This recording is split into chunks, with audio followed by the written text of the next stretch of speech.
Hello guys. तो इस अपने जावास्क्रिप्ट सीरीज़ के लेक्चर नंबर सेकंड में आपका स्वागत है। तो आज अपन कुछ जावास्क्रिप्ट के और इम्पोर्टेंट टॉपिक्स पढ़ने वाले हैं।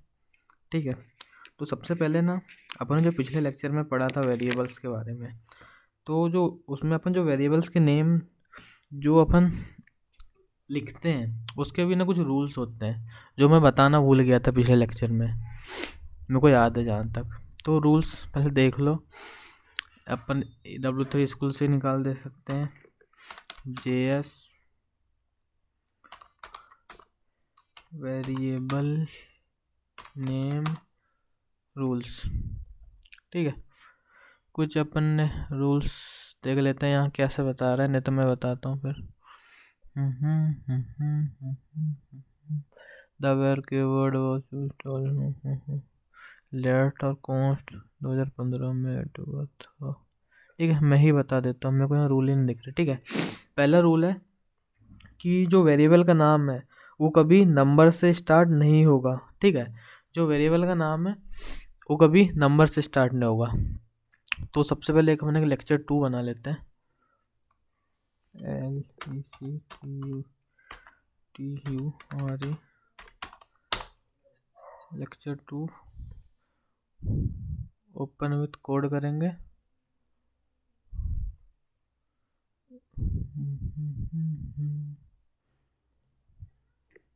नाम कुछ भी रख सकते हैं, जैसे मैं अभी रख देता हूँ फर्स्ट डॉट, बस एक्सटेंशन .js होना चाहिए। ठीक है, तो पहला रूल क्या है कि वेरिएबल का नाम कभी नंबर से स्टार्ट नहीं होना चाहिए। ठीक है, जैसे मैंने यहाँ लिख दिया where 9 8 = 8, इसका आगे कुछ भी लिख दिया मैंने।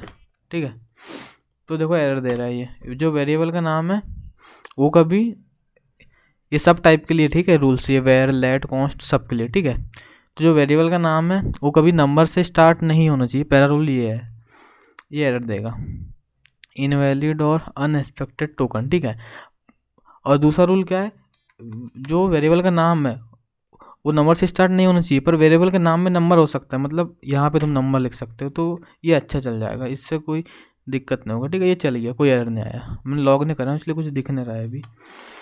मैं अगर अभी लॉक करा दूँ DC7Z को, ठीक है, 5 दिख गया। पहला रूल क्या बोला मैंने, वेरिएबल का नाम कभी नंबर से स्टार्ट नहीं होना चाहिए, लेकिन वेरिएबल के नाम में नंबर हो सकता है। दूसरा क्या है, अंडरस्कोर $, नंबर, अल्फ़ाबेट को वेरिएबल के नेम में अपन यूज़ कर सकते हैं, और कीवर्ड्स को वेरिएबल के नेम पे अपन नहीं यूज़ कर सकते हैं। ठीक है, और अपन कैमल केस को यूज़ करते हैं, ठीक है, लॉन्ग वेरिएबल नेम के लिए। ठीक है, बस यही रूल्स थे, 4-5 वेरिएबल नेम डिफाइन करने के, लिखने के, तो बता दिया मैंने आपको। ठीक है, तो आज तो अपन ये नहीं पढ़ने वाले, आज अपन पढ़ने वाले हैं सबसे पहले इफ़ एल्स इफ, ये सब कंडीशन पढ़ने वाले। ठीक है, तो पहले नोटपैड खोल लेता हूँ मैं भाई।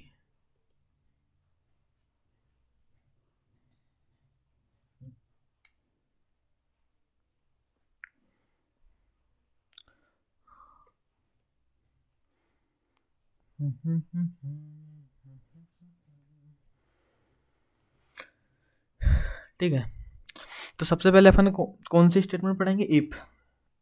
ठीक है, सबसे पहले क्या पढ़ेंगे, इफ। तो मैंने क्या लिखा, इसकी डेफिनेशन दिखा देता हूँ मैं तुमको। सबसे पहले W3 स्कूल से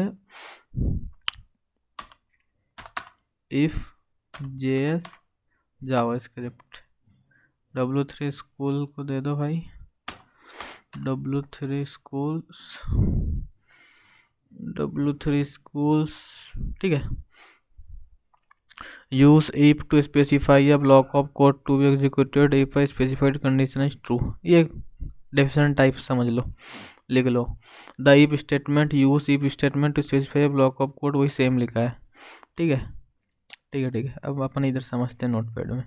तो लिखते कैसे हैं इफ कंडीशन, ठीक है, वो पहले समझते हैं। सबसे पहले क्या लिखते हैं अपन, सबसे पहले अपन लिखते हैं इफ।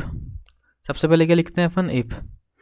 सबसे पहले लिखते हैं इफ, और इसके अंदर अपन क्या लिखते हैं, कंडीशन। ये जो दो स्क्वायर ब्रेसेस है इसके अंदर क्या लिखते हैं अपन, कंडीशंस। या इस और जैसे मैंने एक कंडीशन लिखा, क्या मेरा 5 बड़ा है 3 से, इसके बाद क्या लगाते हैं अपन, ये करली ब्रेसेस, ये इसके बाद लगाते हैं करली ब्रेसेस, और इसके अंदर फिर अपना कोड लिखते हैं, जो भी कोड रहता है अपन इसके अंदर ऐसे लिख सकते हैं कितने भी लाइन, ठीक है। तो सबसे पहले क्या लिखते हैं अपन, इफ, और जो ये है इसको क्या बोलते हैं, इसको बोलते हैं अपन कंट्रोल स्टेटमेंट। तो ये जो जब कंट्रोल स्टेटमेंट ट्रू होगी, मतलब क्या 5 बड़ा है 3 से, क्या होगा, ट्रू, हाँ बताइए बड़ा है तो ये कोड चलेगा, और 5 बड़ा नहीं हुआ 3 से तो ये कोड नहीं चलेगा, ठीक है। तो रन करके दिखाता हूँ मैं। तो सबसे पहले मैंने क्या लिखा, इफ़।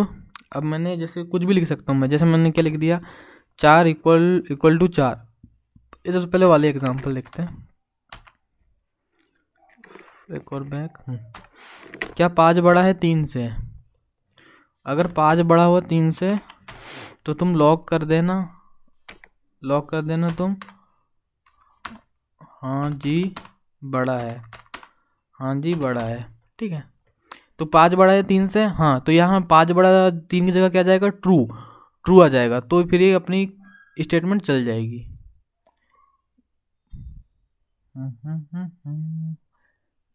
5 बड़ा है भाई 3 से, चल क्यों नहीं रहा है, हाँ देखो चल गया, हाँ जी बड़ा है, ठीक है। ये ऐसा इफ को यूज़ कर सकते हैं। यहाँ अपन कंट्रोल स्टेटमेंट में लिखते हैं, और वो अगर कंट्रोल स्टेटमेंट अपनी जब ट्रू होती है तो उसके अंदर का यहाँ का कोड चलता है। जैसे मान लो मैंने यहाँ पे लिख दिया, यहाँ पे कंट्रोल C लिखा, यहाँ पे कंट्रोल Z, कंट्रोल V किया, इसको हटाया, मैंने क्या लिखा, हाई भाई लोग, हाय भाई लोग। तो अब दोनों प्रिंट हो जाएगा, हाँ जी बड़ा है और हाय भाई लोग। पर अगर मैंने यहाँ लिख देता कि क्या 5 छोटा है 3 से, नहीं 5 छोटा नहीं 3 से, 5 तो 3 से बड़ा है, तो ये क्या आ जाएगा, फॉल्स। तो ये स्टेटमेंट नहीं चलेगी, मतलब ये जो दो करली ब्रेसेस के अंदर का कोड नहीं चलेगा, बस ये हाय भाई लोग प्रिंट हो जाएगा। देखो हाय भाई लोग बस प्रिंट हो गया है, ये हाय भाई लोग बस प्रिंट हुआ है, और ये अपना हाँ जी बड़ा है ये प्रिंट नहीं हुआ क्योंकि स्टेटमेंट फॉल्स है। यही भाई इफ का यूज़, और कुछ नहीं। इसके बाद अपन देखते हैं अपन इफ एल्स का, इफ एल्स का। तो अपन ने यहाँ लिख दिए इफ, क्या अपन लिख दिए, इफ, सेम लिखेंगे, क्या 5 छोटा है 3 से, क्या 5 छोटा है 3 से, अगर 5 छोटा हुआ 3 से तो ये वाला कोड चल जाना। इसके नीचे अपन लिखेंगे एल्स, इसके नीचे क्या लिखेंगे अपन, एल्स, और ये अगर ट्रू नहीं हुआ तो ये चल जाना। मतलब क्या है, क्या 5 छोटा है 3 से, तो यहाँ पे क्या आ जाएगा, इसकी जगह क्या आ जाएगा, नहीं फॉल्स आ जाएगा, नहीं भाई 5 तो बड़ा है तो यहाँ फॉल्स। तो क्या होगा, तो इसमें जो याला कोड है, याला कोड नहीं चलेगा, तो अपना एल्स वाला कोड चल जाएगा। बस यही एल्स है। जैसे मैंने क्या लिखा या क्या मैंने क्या लिखा, इफ़ 5 छोटा है 3 से तो नहीं है, तो इसके बाद मैं एक एल्स कंडीशन भी लगा सकता हूँ। जैसे मैंने यहाँ एक एल्स कंडीशन लगा दिया, पूरे हटाता हूँ फिर से मैं बनाता हूँ। जैसे मैंने क्या लिखा, इफ़ अरे भाई इफ़ 5 इक्वल टू 3, फिर मैंने लगाया करली ब्रेसेस, अगर है तो तुम लॉक कर देना हाय, और अगर नहीं है तो प्रिंट कर देना तुम बाय, बाय। तो हो क्या रहा है बेसिकली, क्या 5 इक्वल टू 3 है, नहीं है, तो ये हाई को प्रिंट नहीं करेगा। तो अगर ये कंडीशन नहीं चली तो एल्स वाली कंडीशन चल जाएगी ऑटोमेटिक, बिना कोई कंडीशन चेक हुए। तो यहाँ बाय प्रिंट हो जाएगा बस, ठीक है, बाय आ जाएगा बस, हाई नहीं आएगा, बाय आ गया। पर अगर मान लो ये कंडीशन ट्रू हो जाती तो ये एल्स वाली कंडीशन नहीं चलती फिर। जैसे मैंने क्या लिख दिया, 5, क्या 5 इक्वल टू 5 है, हाँ तो ट्रू, तो ये दोनों की जगह क्या आ जाएगा, ट्रू आ जाएगा, तो ये वाली कंडीशन चल जाएगी। इसके अंदर ये ब्लॉक के अंदर का कोड चल जाएगा, यहाँ पे कंसोल लॉक हाई हो जाएगा, और ये बाय का कोड नहीं चलेगा। जैसे अभी मैं तुमको दिखाऊं तो फट गया है कोड अपना, ठीक है। तो अभी क्या हो गया, हाई प्रिंट हो गया क्योंकि ये कंडीशन ट्रू हो गई। अब ये कंडीशन ट्रू हुई तो ये एल्स की कंडीशन नहीं चली, ठीक है। ऐसा रहता है दोनों में से कोई एक ही कंडीशन चलती है, या तो ये इफ़ वाली कंडीशन चलेगी या फिर एल्स वाली। अगर ये ट्रू हो गई तो ये चलेगी, और ये ट्रू नहीं हुई तो ये एल्स वाली चल जाती है। ठीक है, बस यही था इफ़ एल्स। इसके बाद और एक होता है अपने पास else if.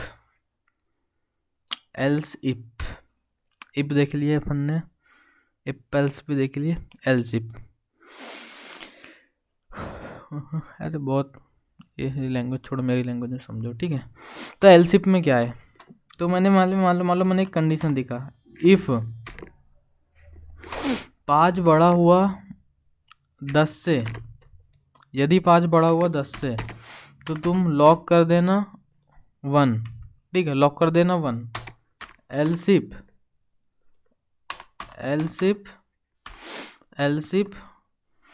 5 equal to 10, 5 equal to 10 तो तुम लॉक कर देना 2।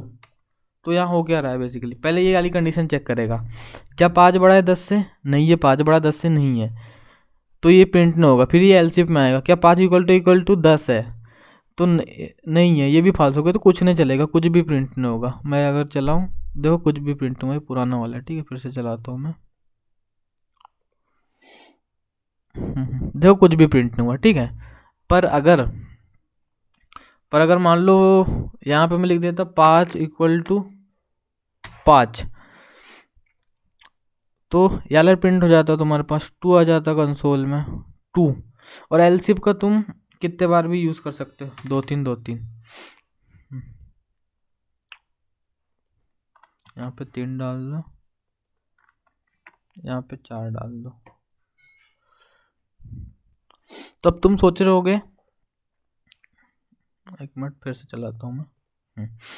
तो अभी तुम सोच रहे होगे कि सर ये भी तो ट्रू हुआ है, याली कंडीशन में ट्रू हुई है, याली कंडीशन में ट्रू हुई है, पर ये 2 ही क्यों प्रिंट हुआ। तो इसमें क्या रहता है ना, कोई भी एक ही स्टेटमेंट प्रिंट होता है। मान लो कि अगर ये इफ ट्रू होता ना तो ये पूरे इग्नोर हो जाते, ये कोई प्रिंट नहीं होते। और जैसे ये ट्रू हो गया तो ये दोनों इग्नोर हो गए, और ये तो इग्नोर पहले ही हो गया, उसके बाद ये दोनों भी नीचे वाले इग्नोर हो गए, बस यहाँ ही तक चला और यही प्रिंट हुआ, बस 2 ही प्रिंट हुआ। ठीक है, ये एलसीफ का है। और मान लो तुम्हारे पास कोई एक स्टेटमेंट आ रही है, जैसे तुम्हारे पास मान लो एक कोई स्टेटमेंट आ रही है जिसमें मान लो कि 5 इक्वल टू 7 है, 5 इक्वल टू 9 है, 5 इक्वल टू 14 है। ठीक है, मान लो ये तुम्हारे पास एक स्टेटमेंट आ रही है जिसमें पूरी कंडीशन फॉल्स है, ये भी फॉल्स है, ये भी फॉल्स है, ये भी फॉल्स है, ये फॉल्स है। इसके बाद तुमको अगर पूरी कंडीशन फॉल्स हो रही है तो और कुछ भी प्रिंट करना है, तुम बस इसमें भी एल से लिख के कुछ और प्रिंट करा सकते हो। जैसे मैंने इसमें लॉक करा दिया हाय। तो अभी बेसिकली होगा क्या, जब ये कंडीशन भी फॉल्स होगी, ये भी फॉल्स होगी, मतलब ये पूरी कंडीशन फॉल्स होगी, तब ये चलेगा। पर इधर से अगर एक कंडीशन भी ट्रू हो गई तो ये नहीं चलेगा। तो अभी सबरी फॉल्स हो रही है वाली, तो यहाँ पे हाई आ जाएगा। मान लो अगर ये वाली कंडीशन ट्रू हो जाती, 5 छोटा है 10 से, ये कंडीशन ट्रू हो गई, तो अब क्या होगा, ये नीचे, इसके नीचे के पूरे कोड इग्नोर हो जाएंगे, बस कंसोल में 1 आ जाएगा, 1 प्रिंट होगा कंसोल में बस, टर्मिनल पे। ठीक है, ये 1 प्रिंट हुआ बस, समझ गए ना। इफ एलसीफ को कितने बार भी लिख सकते हो। इसमें क्या रहता है, जो भी एक स्टेटमेंट ट्रू होती है बस उसी का कोड चलता है, बाकी सबका इग्नोर हो जाता है। तो यही था भाई, इससे ज़्यादा और कुछ यूज़ ही नहीं है खतरनाक टाइप का, यही है बस इफ एलसीफ का थोड़े बहुत छोटे मोटे एग्जाम्पल है, और कुछ नहीं है भाई। ठीक है, एक और तुमको मैं एक क्वेश्चन बताता हूँ। मान लो एक क्वेश्चन दे रहा है, अरे जान दो, इतना बहुत हो जा रहा है, चलो एक क्वेश्चन देख ही लो, एक क्वेश्चन देख लो। ठीक है, मान लो तुम्हारे पास एक वेर दिया है, नंबर इक्वल टू 10। तो तुमको ये चेक करना है ये नंबर इवन नंबर है क्या ऑड नंबर है, इवन नंबर है क्या ऑड नंबर है। ठीक है, ये चेक करना है। तो कोई नंबर इवन कब होता है और ऑड कब होता है, पता है कि नहीं भाई, पढ़े हो कि नहीं। अगर कोई नंबर का, जैसे तुम मान लो मॉडुलस निकाल रहे हो 2 से डिवाइड कर रहे हो तो अगर 0 आ रहा है, रिमाइंडर 0 आ रहा है, मतलब वो इवन है, और रिमाइंडर 0 नहीं आ रहा है तो ऑड है। तो इसमें जैसे मैंने एक इफ कंडीशन लगा दिया, यदि नंबर का अपन ने क्या निकाले, मॉडुलस, अगर वो इक्वल टू 0 है, अगर वो इक्वल टू 0 है, मतलब कि ये क्या है, एक इवन नंबर है, मतलब ये क्या है, एक इवन नंबर है, सॉरी इवन, मतलब ये एक इवन नंबर है, नहीं तो फिर ऑड होगा, नहीं तो फिर ये ऑड होगा, नहीं तो फिर ये ऑड होगा।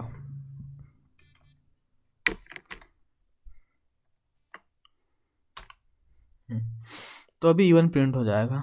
देखो इवेंट क्यों हो रहा है भाई, इवन प्रिंट होगा, क्यों हुआ, क्योंकि जब तुम नंबर मतलब 10 को जब 2 से तुम डिवाइड करते हो तो तुम्हारे पास रिमाइंडर क्या आता है, 0 ही आता है ना। ये मॉडल से क्या निकालते हो, रिमाइंडर निकालते हो, रिमाइंडर 0 आया मतलब वो इवन है, नहीं तो फिर ऑड है। जैसे तुम यहाँ 7 क्या है, एक ऑड नंबर है, तो एक ऑड प्रिंट हो जाएगा यहाँ। देखो ऑड प्रिंट हो गया, मैंने दिया 1 क्या है, 1 भी ऑड है, तो ऑड प्रिंट हो जाएगा फिर से। देखो ऑड, ये टर्मिनल भाई ये जूम नहीं होता क्या, पता नहीं यार।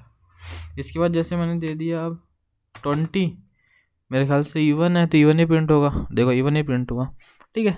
ऐसे ही बहुत भाई इसका यूज़ होता है। इफ एल्स का समझ तो आ गया होगा।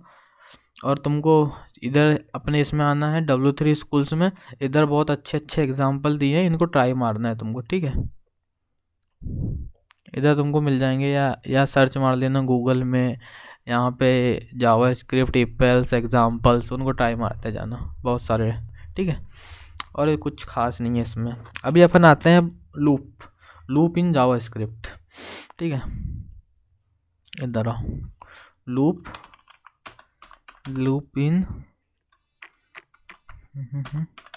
इन जावा स्क्रिप्ट W3 स्कूल्स, ठीक है।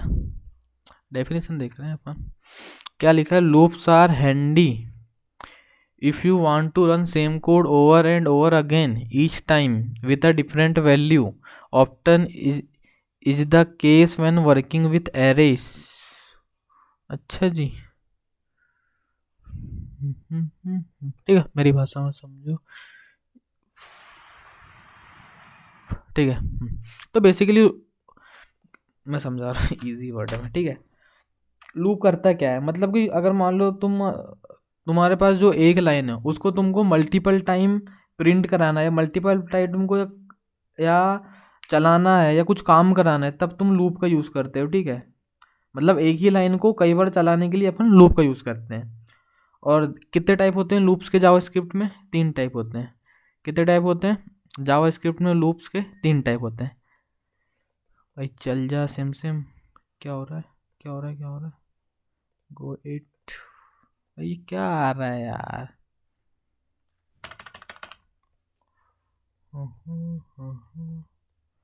ठीक है, आ जाओ। तो कितने टाइप होते हैं जावास्क्रिप्ट में, लूप के 3 टाइप होते हैं। पहला होता है अपना वाइल लूप, सेकंड होता है अपना यहाँ सेम है, फॉर लूप, और थर्ड क्या होता है अपना डू वाइल लूप, ठीक है। इसके आगे लूप लिख लें, ठीक है। 3 टाइप के होते हैं, while loop, for loop, do while loop. और इस फॉर लूप के भी 2 टाइप होते हैं जावा स्क्रिप्ट में, ठीक है।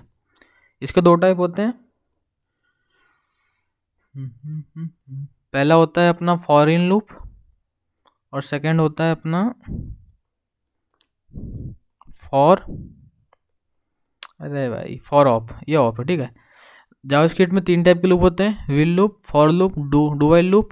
और फॉर लूप के भी 2 टाइप होते हैं, एक फॉर इन लूप और एक होता है फॉर ऑफ लूप। तो अभी अपन बेसिकली 3 लूप ही पढ़ने वाले हैं, फॉर लूप, वाइल लूप और do while loop, for in और फॉर ऑफ। पता नहीं आज की वीडियो में पढ़ाऊंगा नहीं पढ़ाऊंगा, वो तो पता चलेगा अभी, ठीक है।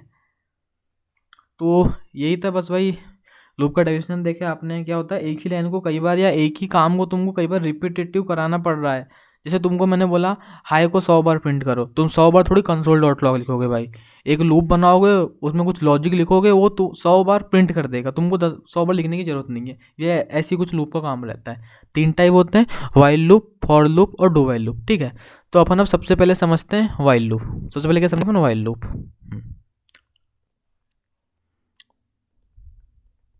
तो सबसे पहले अपन वाइल लूप पढ़ेंगे। तो वाइल लूप में क्या रहता है, सबसे पहली स्टेप क्या रहती है अपनी वाइल लूप की।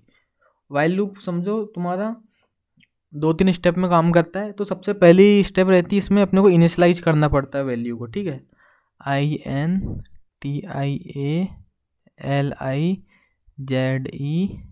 इनिशियलाइज करना पड़ता है किसको, एक माउस भी दूसरा लेना पड़ेगा, ठीक है। इनिशियलाइज करना पड़ता है वैल्यू को।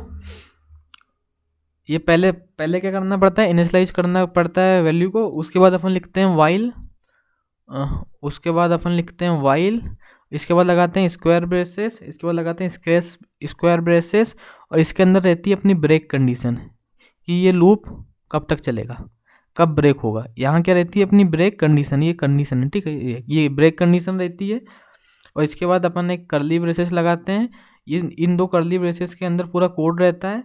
और यहाँ पे तुम वैल्यू अपडेट करते हो। अगर तुम वैल्यू अपडेट नहीं कर रहे हो तो तुम्हारा कोड जो लूप है वो चलेगा इनफाइनाइट टाइम,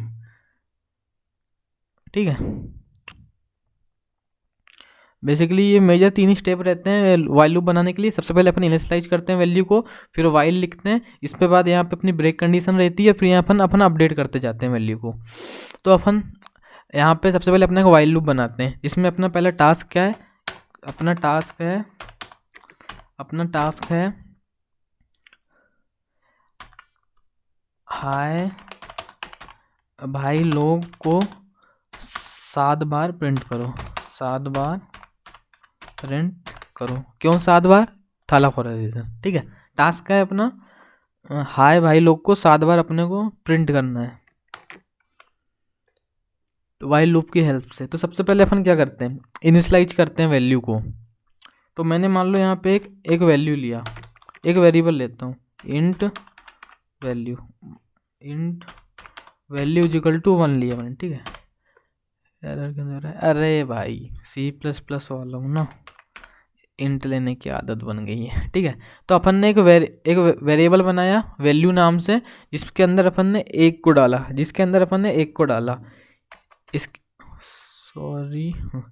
इसके बाद अपन ने क्या लिखा वाइल, कब तक चलेगा, जब तक 1 छोटा या बराबर है 7 के। मतलब 1 जब तक छोटा या बराबर है 7 के तब तक तुम प्रिंट करते जाओ क्या, हाय, क्या प्रिंट करते जाओगे तुम, हाय भाई, अरे नाई क्यों हो रहा है, हाय भाई लोग, ठीक है।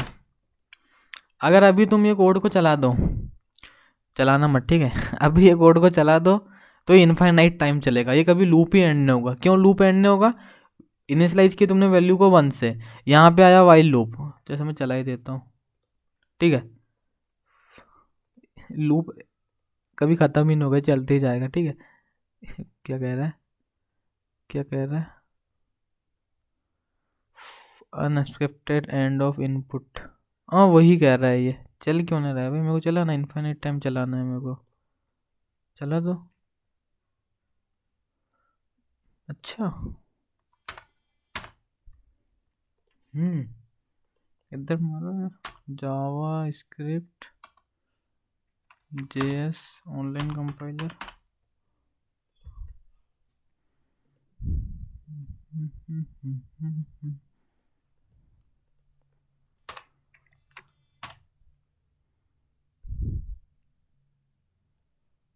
देखो। तो ये जो अपना भाई लोग है ना, अनलिमिटेड टाइम चलते जा रहा है। देखो बहुत नीचे तक जाओगे ये चलते ही जा रहा है, पता नहीं VS कोड क्यों एरर दे रहा था। इधर समझो तुम, ये ऑनलाइन कंपाइलर है, इसको भी यूज़ कर सकते हो। जिसका अगर सेटअप नहीं हो रहा है ऑनलाइन कंपाइलर में ही काम करो अभी, ठीक है, कोई दिक्कत नहीं है। तो जैसे अभी अनलिमिटेड टाइम प्रिंट ही होता जा रहा है, हाई भाई लोग, कभी लूप एंड ही नहीं होगा, ये नेवर एंडिंग लूप होगी बन गया, ठीक है। क्योंकि तुम वैल्यू अपडेट नहीं कर रहे हो ना। जैसे कि इधर आओ, यहाँ पे क्या हो रहा है, वैल्यू इक्वल टू 1 है, यहाँ पे आता है क्या 1 छोटा है 7 से, हाँ तो ये क्या कर देता है, हाई वैल्यू एक बार प्रिंट कर देता है, फिर ऊपर आता है, फिर से यहीं पे आता है, फिर से कहाँ आता है, इसको मैं कॉपी करता हूँ, कंट्रोल सी करता हूँ मैं, कंट्रोल सी किया मैंने, इधर टेक्स्ट में आया मैं, तो टेक्स्ट बड़ा भी होना है, ओके जी, ठीक है।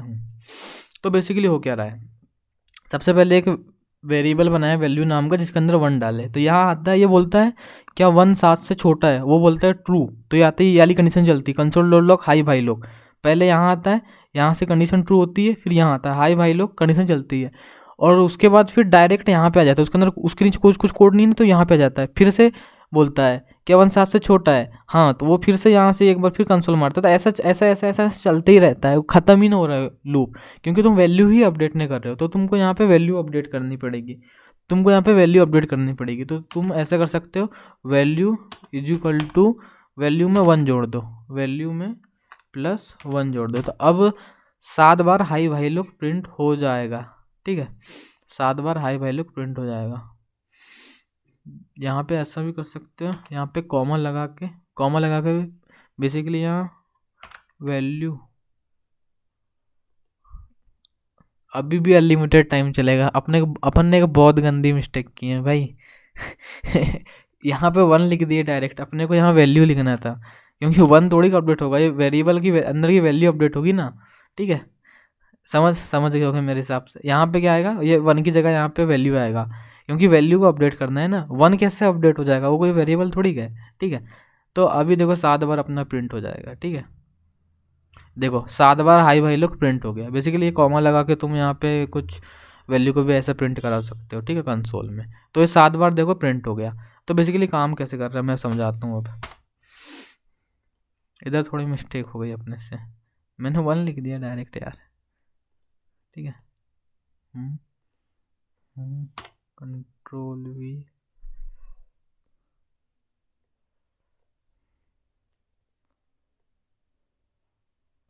लंबा हो रहा है ऐसा जूम हो रहा है, ठीक है, आजा।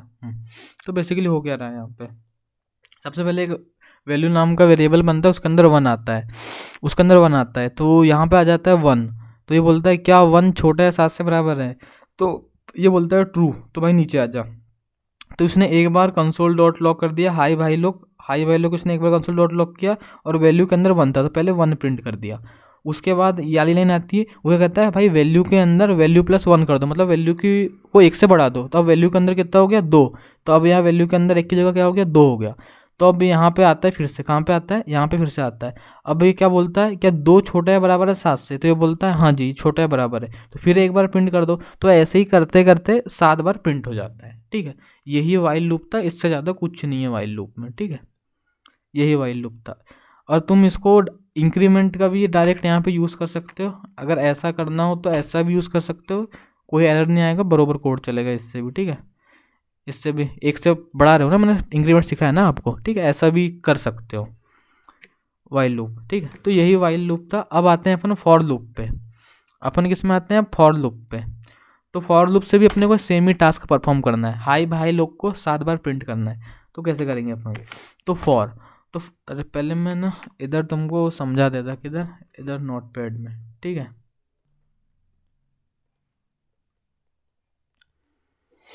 ठीक है, तो फॉर लूप कैसे लिखते हैं अपन, ऐसा लिखते हैं कुछ फॉर लूप, ऐसा कुछ लिखते हैं अपन फॉर लूप, और यहाँ पे 3 चीज़ रहती है, पहली चीज़ स्क्वायर ब्रेसेस के अंदर, ठीक है, दूसरी चीज़, तीसरी चीज़ क्या रहती है मैं बता रहा हूँ, इसके बाद ये तुम्हारे कर्ली ब्रेसेस, और इसके अंदर पूरा कोड रहता है, ठीक है, इसके अंदर पूरा कोड रहता है, ठीक है। तो फॉर लूप पे ना यहाँ पे सबसे पहले क्या करते हैं, यहाँ पे तुम वैल्यू इनिशियलाइज करते हो, क्या करते हो यहाँ पे तुम वैल्यू, जैसे वाइल लूप में ऊपर कर रहे थे, यहाँ पे करोगे तुम वैल्यू इनिशियलाइज, INTIALAGT लिख दें, ठीक है, यहाँ पे वैल्यू इनिशियलाइज करते हो, और यहाँ पे रहती है तुम्हारी ब्रेक कंडीशन, यहाँ पे क्या रहती है तुम्हारी ब्रेक कंडीशन, यहाँ पे रहती है तुम्हारी BREAK, यहाँ रहती है तुम्हारी ब्रेक कंडीशन, और यहाँ पे तुम वैल्यू को अपडेट करते हो या इंक्रीमेंट या डिक्रीमेंट जो भी करते हो, यहाँ पे तुम वैल्यू को अपडेट करते हो। जैसे वहाँ फॉर लूप में नीचे कर रहे थे पर तुम यहाँ पे वैल्यू को अपडेट करोगे, भाई वाइल लूप में नीचे कर रहे थे पर फॉर लूप में यहाँ पे आप करोगे, ठीक है, अपडेट। तो ऐसा कुछ फॉर लूप रहता है। तो बेसिकली जैसे अपन, मैं एक यहाँ एक एग्जांपल देता हूँ। जैसे मैंने लिखा है फॉर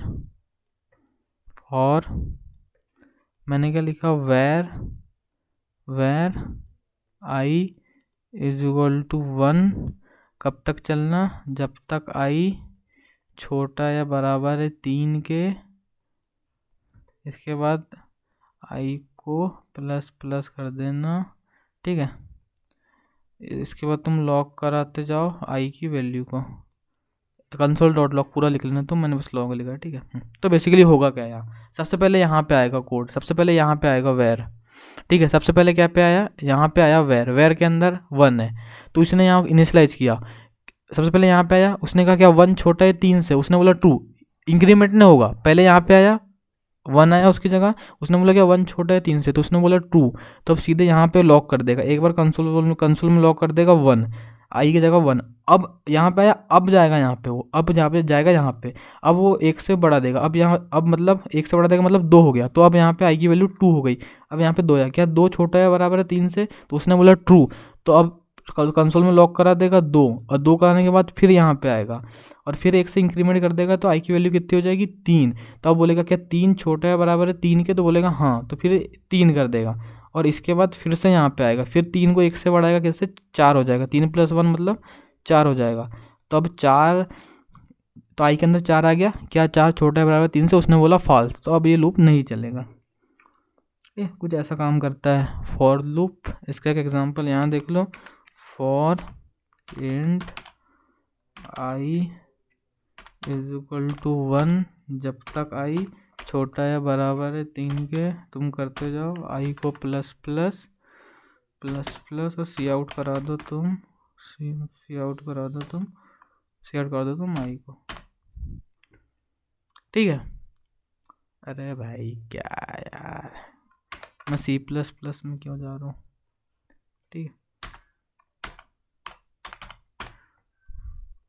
कंसोल लॉक करा दो आई को, तो वही सेम कोड लिखें। सबसे पहले यहाँ पे आएगा, ये वैल्यू यहाँ इनिशियलाइज नहीं करना है, ठीक है। सबसे पहले यहाँ आएगा var i is equal to 1, क्या 1 छोटा बराबर 3 से, उसने बोला हाँ, तो एक बार 1 प्रिंट कर देगा टर्मिनल में, फिर 1 की वैल्यू अपडेट कर देगा, इसी प्रकार चलते रहेगा, तो 3 बार 3 प्रिंट हो जाएगा, 1 2 3 ऐसा, ठीक है। इसको तुम ऐसा भी कर सकते हो, अगर तुम यहाँ पे डायरेक्ट, यहाँ पे एक ऐसा काम भी कर सकते हो, यहाँ पे लिख दो तुम var i is equal to 3, और यहाँ पे लिख दो तुम var i is equal to 2, यहाँ पे लिख दो तुम डायरेक्ट आई, ऐसा भी करते हो, इससे भी कोई प्रॉब्लम नहीं आएगी। यहाँ पे भी वैल्यू इनिशियलाइज करके यहाँ पे ऐसा लिख सकते हो, इससे भी कोई प्रॉब्लम नहीं आएगी, ठीक है, कोई प्रॉब्लम नहीं आएगी। क्यों आ रही है प्रॉब्लम, इसलिए आ रही है तुमने 3 दिए हो ना, इसलिए 1 दो ना भाई, कोई प्रॉब्लम नहीं आएगी, ठीक है। 1 2 3 देखो इसने प्रिंट कर दिया, जब अपन अभी मैंने पहले 3 दिया था, तो डायरेक्ट 3 बराबर 3 के, तो एक बार 3 प्रिंट कर दिया, फिर वो अपडेट कर रहा था 4 पर, ये कंडीशन फिर फॉल्स हो जा रही थी, इसलिए एक बार 3 प्रिंट हो रहा था बस, पर अभी क्या 1 है तो बराबर चल रहा है, ठीक है। यही फॉर लूप था। अब अपन आते हैं अपने डू वाइल लूप में, ठीक है।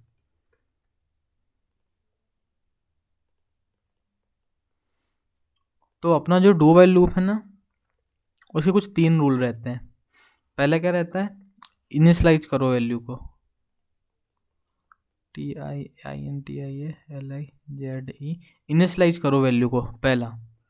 दूसरा क्या है, अपडेट करो वैल्यू को। दूसरा क्या है, अपडेट करो वैल्यू को। और तीसरा रहती है ब्रेक कंडीशन, तीसरा रहती है ब्रेक CONDITION, ठीक है, लिख लेना है। पहला इनिशियलाइज करो वैल्यू को, फिर अपडेट करो वैल्यू को, फिर ब्रेक कंडीशन। ये ऐसा कुछ रहता है अपने डू वाइल लूप में।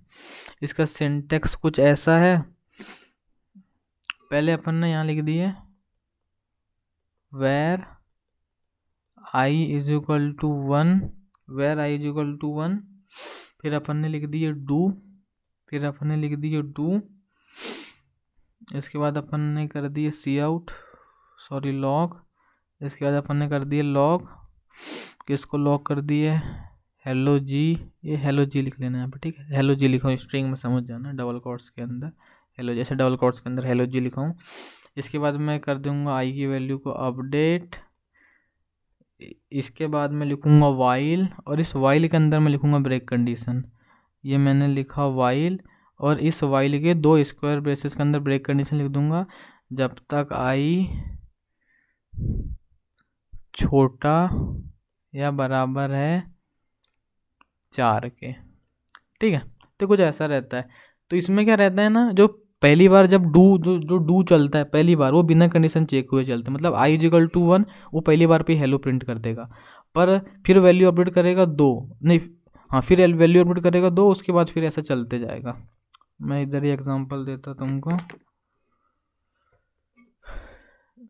इधर ही मैं तुमको एग्जांपल देता, मैंने कहा where i is equal to 1 do, lock करा दो तुम आई को ही, इसके बाद एक आई की वैल्यू को तुम प्लस प्लस कर दो, वाइल के अंदर अपनी अब ब्रेक कंडीशन अपन डाल देंगे, जब तक आई छोटा है बराबर है 6 के, ठीक है, चला दो।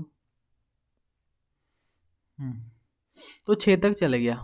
पहले क्या, पर जो पहली बार चला ना वो बिना कंडीशन चेक हुए चला, पहले आई इज इक्वल टू 1, तो यहाँ पे आया 1, यहाँ पे क्या आया 1, इसने पहली बार में कंसोल डॉट लॉग आई कर दिया, उसके बाद उसने उसकी वैल्यू अपडेट किया, फिर चेक किया क्या 2 छोटा है या बराबर है इससे 6 से, उसने कहा उसने कहा हाँ जी, तो उसके बाद फिर से यहीं पे आ गया डू पे वो, फिर उसने लॉक कर दिया, फिर ने बिना कंडीशन, पहली बार बिना कंडीशन चेक किए हुए चलता है, जो अपना डू वाइल लूप रहता है। इससे ऐसा, जिससे अगर इसको मैं फाल्स दे दूँ, यदि आई बड़ा या बराबर हो 6 के, तो बेसिकली कंडीशन फाल्स है, पर पहली बार में 1 तो प्रिंट कर देगा वो, देखो पहली बार में उसने 1 तो प्रिंट कर दिया, पहली बार में उसने 1 तो प्रिंट कर दिया, क्योंकि पहली बार बिना कंडीशन चेक हुए चला, उसके बाद वो कंडीशन फॉल्स हो गई तो वो बात अलग है, पर पहली बार बिना कंडीशन चेक हुए चलता है डू वाइल लूप, ठीक है। तो यही था डू वाइल लूप, ठीक है। तो अपन ने तीनों लूप देख लिए, बस अपने 2 लूप बचे हैं, फॉर ऑफ और फॉर इन लूप, जिसको अपन बाद में देखेंगे, ठीक है, जिसको अपन कब देखेंगे, बाद में देखेंगे। इससे ज़्यादा कुछ नहीं है भाई लूप में, यूज़ भी ऐसे होता बहुत है, ठीक है। तो लूप में और कुछ है नहीं यार, हाँ 2 चीज़ बची है लूप के अंदर ना, अपन 2 कीवर्ड का यूज़ करते हैं, एक ब्रेक और एक कंटिन्यू, ठीक है, एक ब्रेक कीवर्ड और एक कंटिन्यू कीवर्ड का, ठीक है। तो अपन इसको यूज़ करके देखते हैं, वाइल लूप में देखते हैं, ठीक है, इसको यूज़ करके अपन वाइल लूप में देखते हैं, वाइल, कैप्स लॉक दब जाता है मेरे से बार बार, वाइल जब तक आई छोटा या बराबर है 6 के,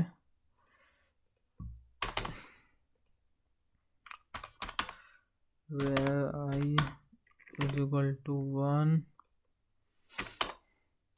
लॉक करा दो आई को, इसके बाद आई को 1 से बढ़ा दो, तो अभी तो बेसिकली 6 बार प्रिंट कर देगा, और कुछ नहीं करेगा, 6 बार प्रिंट कर दिया, ठीक है।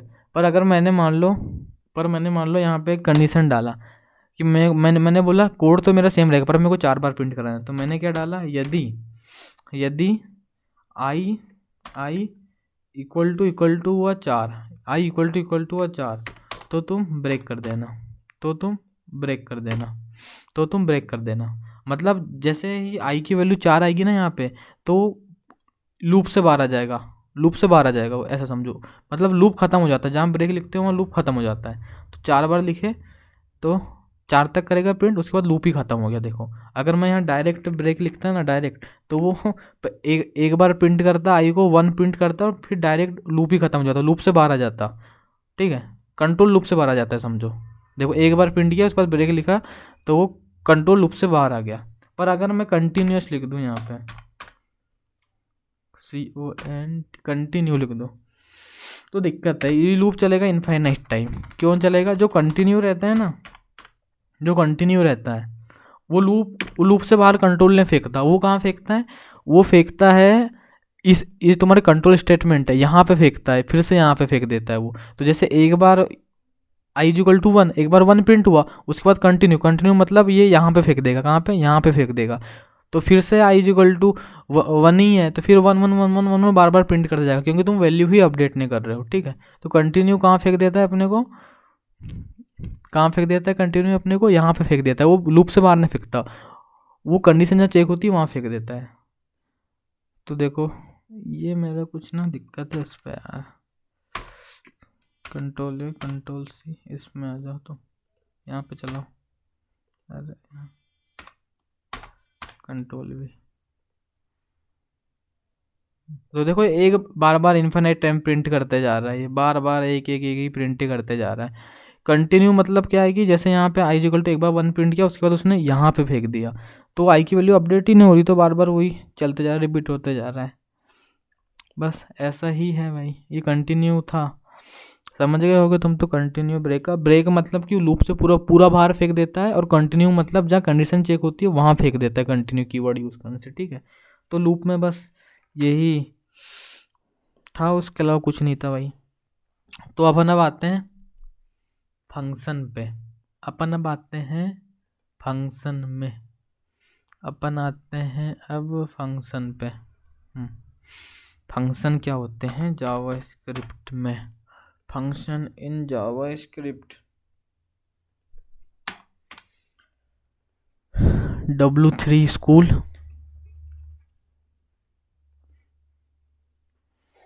A JavaScript function is a block of code designed to perform a particular task. A JavaScript function is executed when something invokes it or calls it. मतलब क्या है? अगर कोई कोड है उसे अपने को कई बार चलाना है, उसको अपने को कई बार चलाना है, तो अपन कैसे लूप का यूज़ करते हैं। पर जैसे मान लो कि मेरे पास एक कोड है, मान लो कैसा समझ सकते हैं अपन इसको। तो जैसे मान लो कि मेरे पास एक 4 लाइन का कोड लिखा है, एक 4 लाइन का कोड लिखा है, उसमें लिखा है hello world 1, hello world 2, hello world 3, hello world 4, hello world 5। ठीक है, ये मेरे पास से मान लो कि कोड लिखा है HELLO हेलो HELLO हेलो 1 से 1 2 3 4, यहाँ 2, यहाँ 3, यहाँ 4। तो मान लो एक तुम्हारे पास कंसोल, ये 4 बार तुमको प्रिंट कराना है। ठीक है, ये console.log में लिखा है 4 बार, पर मैं क्या चाह रहा हूँ, पर मान लो कि जैसे मैं वाइट बोर्ड पे आता यार, मैं वाइट बोर्ड पे आता जैसे मान लो कि ये मेरा VS कोड है, ये मेरा VS कोड है कि मान लो कि मेरे पास यहाँ 4 बार मैंने लिखा हूँ console.log1, console.log2, console.log3, console.log4।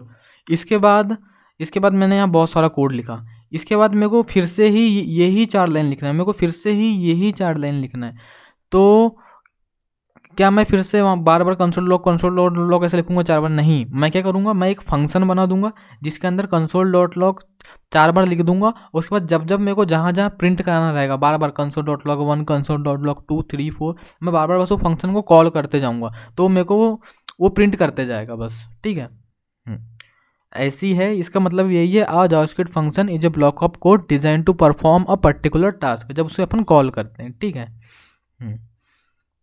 तो मैं समझाता हूँ, तुमको समझ आ जाएगा। जैसे फंक्शन बनाते कैसे हैं, सबसे पहले तुमको लिखना पड़ता है फंक्शन। क्या लिखता है? फंक्शन। इसके बाद लिखते हैं अपन फंक्शन का नाम। जैसे मैंने फंक्शन का नाम कुछ भी दे सकते हो, जो वेरिएबल का नाम देने का रूल्स है वही फंक्शन के नेम देने का भी रूल्स है। जैसे मैंने इसका फंक्शन का नाम दे दिया माई फंक्शन। ठीक है, कुछ इस प्रकार से बनता है अपना फंक्शन। ठीक है, कुछ इस प्रकार से अपना फंक्शन बनता है। तो अपन इस पर 4 बार प्रिंट करा रहे हैं। क्या प्रिंट करा रहे हैं? हेलो 1 2 3 4 हेलो 1 से 4 बार। मैं बेसिकली शिफ्ट प्रेस कर रहा हूँ कीबोर्ड में, आल्ट और डाउन एरो, तो कॉपी करना नहीं पड़ रहा है, ऐसे ही आ जा रहा है। ठीक है, तो मेरे को ये 4 बार प्रिंट कराना है, 3-4 बार। तो मैं ये ऐसे फंक्शन बनाते कैसे हैं? पहले फंक्शन लिखते हैं कीवर्ड, उसके बाद फंक्शन का नाम, इसके बाद 2 स्क्वायर ब्रेसेस, और उसके बाद ये 2 कर्ली ब्रेसेस, उसके बाद ये 2 कर्ली ब्रेसेस। ये कुछ इस प्रकार से अपन फंक्शन बनाते हैं। तो अपन अब जैसे फंक्शन को अब कॉल करेंगे, फंक्शन को कॉल कैसे करेंगे अपन क्या करेंगे? अब फंक्शन को कॉल करेंगे। कैसे करें फंक्शन को कॉल? कैसे करते हैं? बहुत ईजी है। सीधे फंक्शन का नाम लिख दिए और इसको कॉल कर दिए, ये हो गया फंक्शन कॉल, ये हो गया फंक्शन कॉल। तो बेसिकली मैं कहना क्या चाह रहा था, अभी मैं फंक्शन को कॉल करूँगा तो कंसोल में 4 ये प्रिंट हो जाएगा। देखो हेलो 1 हेलो 2 हेलो 3 प्रिंट हो गया। मतलब क्या? जैसे मान लो मेरे पास ये लाइन 10 से लाइन 20 तक बहुत सारा कोड रहता है, ठीक है। उसके बाद लाइन 20 से लाइन यहाँ 30-37 तक बहुत सारा कोड रहता है। और मान लो मेरे को इस लाइन 20 के बाद 4 बार कंसोल डॉट लॉग कराना था, इस लाइन 37 के बाद 4 बार कंसोल डॉट लॉग कराना था, तो बार बार नहीं लिखता मैं। क्या करता? ऐसा एक फंक्शन बनाता और उसको बार बार कॉल करते जाता। तो जितने बार कॉल करता वो क्या करता? कंसोल में ये प्रिंट करते जाता। तो बनाते कैसे फंक्शन? ये फंक्शन का नाम और ये, ठीक है। तो वाइट बोर्ड में आओ अभी और अच्छे से समझो फंक्शन को। इधर आओ। कैसे बनाते हैं फंक्शन अपन? फंक्शन ये नॉर्मल फंक्शन है, ये फंक्शन, यहाँ पे फंक्शन का नेम मैंने मान लो ए दे दिया, और ये ऐसा एक फंक्शन बन गया, ठीक है। ये नॉर्मल फंक्शन बन गया। पर कुछ फंक्शन क्या रहते हैं ना, कुछ पैरामीटर लेते हैं, जैसे मान लो एक फंक्शन है, कुछ पैरामीटर लेते हैं। जैसे मान लो एक फंक्शन है, मैं बनाता हूँ, यहीं पे बताता हूँ मैं। इधर पे मैंने जैसे मान लो यहाँ लिख दिया मैंने A B, ऐसा कुछ लिख दिया, तो ये पैरामीटर है। तो ये क्या है ना? पैरामीटर है।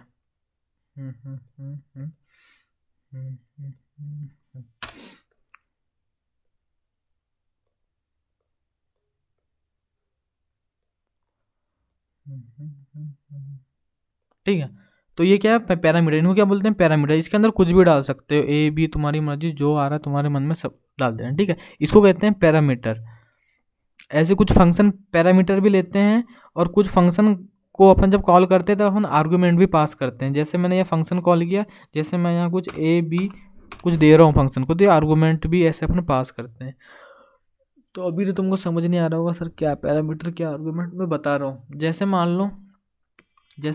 लो मैं एक फंक्शन बना रहा हूँ, वो फंक्शन क्या करेगा कि मैं जो 2 नंबर दूंगा उसको सम करेगा और प्रिंट करेगा, ठीक है। जो नंबर दूंगा 2 उसको सम करेगा पहले, मतलब उनको जोड़ेगा फिर प्रिंट करेगा। तो मैंने मान लो एक फंक्शन बनाया सम नाम से, जो 2 नंबर लेगा। इनका नाम तुम्हारी मर्जी में जो आ रहा है वो दे सकते हो। जैसे मैंने दे दिया ए और बी, कुछ भी दे सकते हो, कोई फ़र्क नहीं पड़ता।